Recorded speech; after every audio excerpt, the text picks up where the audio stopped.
So how did Black Sabbath begin? Where did they come from?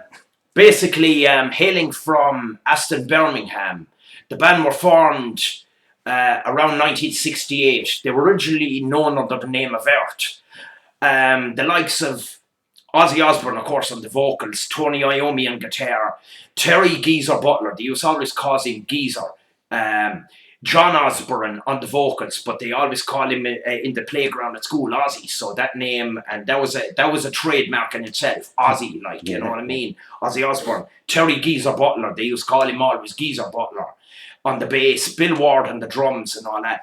They had different bands before that, but we just hone in mainly on the Black Sabbath thing. What bands had you before you go? As far as I know, Ozzy Osbourne and Geezer Butler were in a band called Rare Breed before that.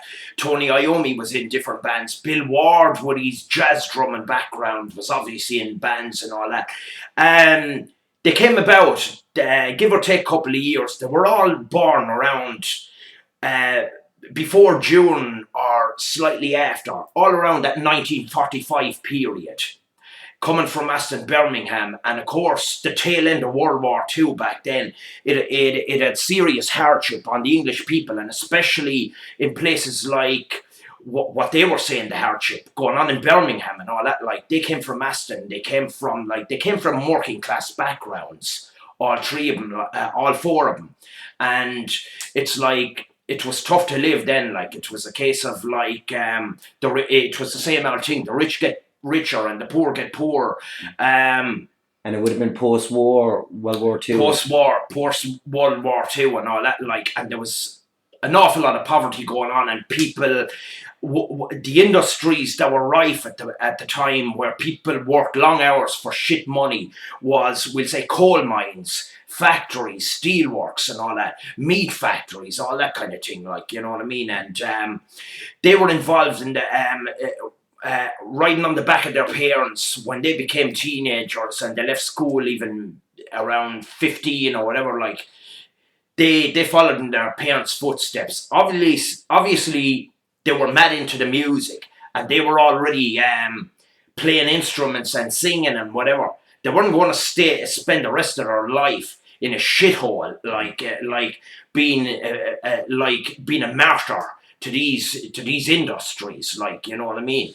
But yet, a lot of the poverty and all that, and they had such a tough life, they still had the dream that they were going to become rock stars as well.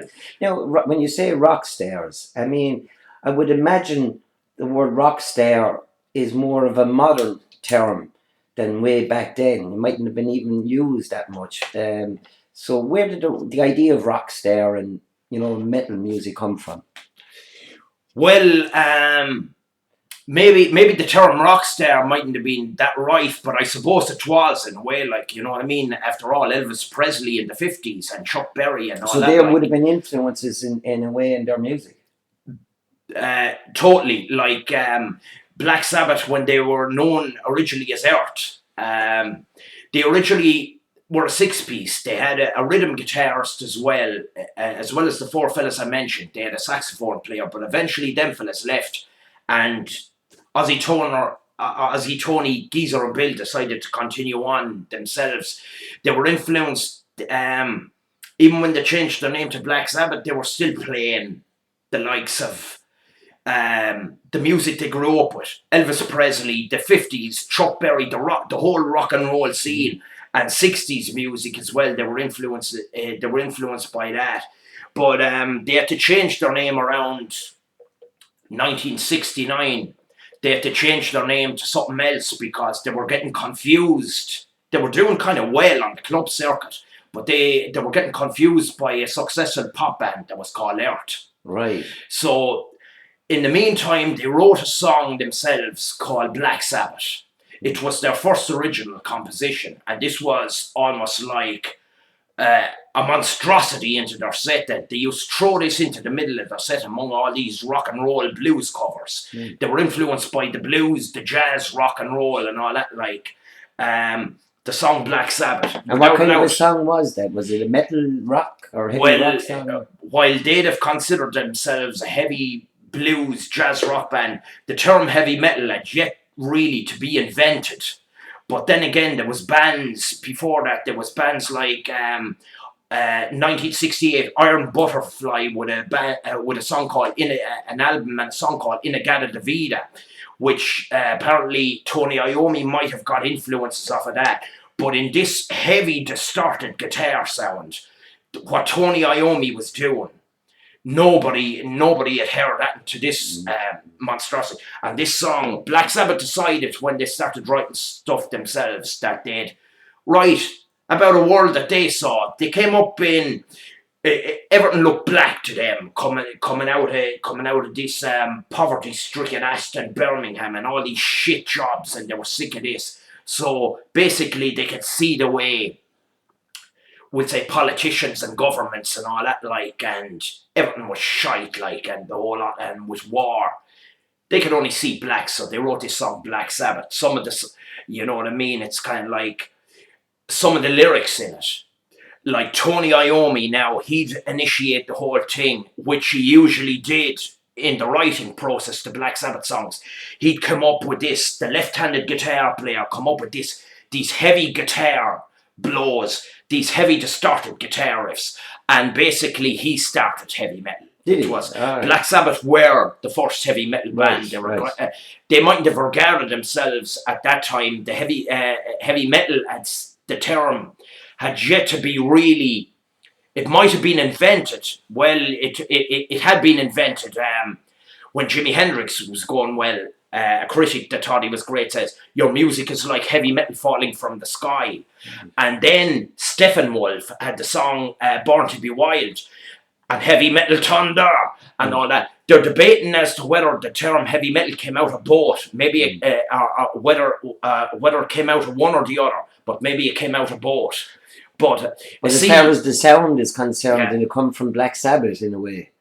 Yeah, well, Black Sabbath were considered the first heavy metal band. Yeah. When you look back years later, they were, and they mightn't.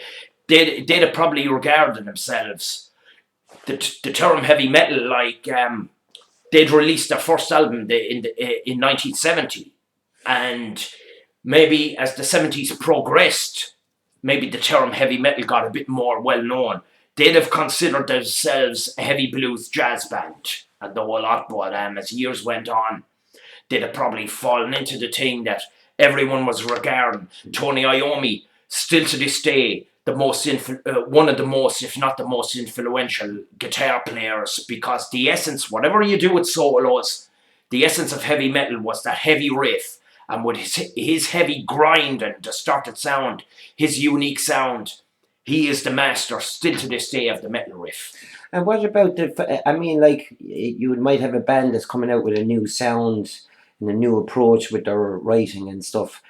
But what about the fans? What about, there wouldn't have been that many that would have probably been into that style of music back then. So was it an overnight situation that they got a following, or did it gradually happen? It probably gradually happened, but yet the funny thing was it happened fairly fast, like, right. You know what I mean? They used to throw this song Black Sabbath, like, you know what I mean? And like, this was a totally different thing to the blue suede shoes and everything they were playing, the Elvis Presley covers, like, they were looking at the world as a dark place that it's kind of like the verse sections were quiet, but the riffs were so loud leading into that. This Iommi managed to come up with it was almost like a one chord progression with passing notes, kind of like doing this kind of like hammer-ons and pull-offs. Mm. But it was so effective, and it was so different to what anyone had listened to, and his grueling, grinding, distorted guitar sound and all that, like, you know, he was also a fluent lead guitarist as well.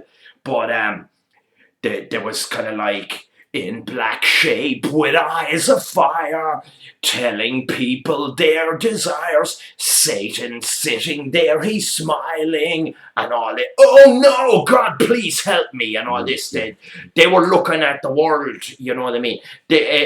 other people that were listening were probably thinking that they were Satanists. They'd use the word Satan. They were never Satanists. And how did that? I know we're probably going sidetrack off it, but where did the Satan stuff come into metal, or where did it originate? That originated. That goes right back to the blues.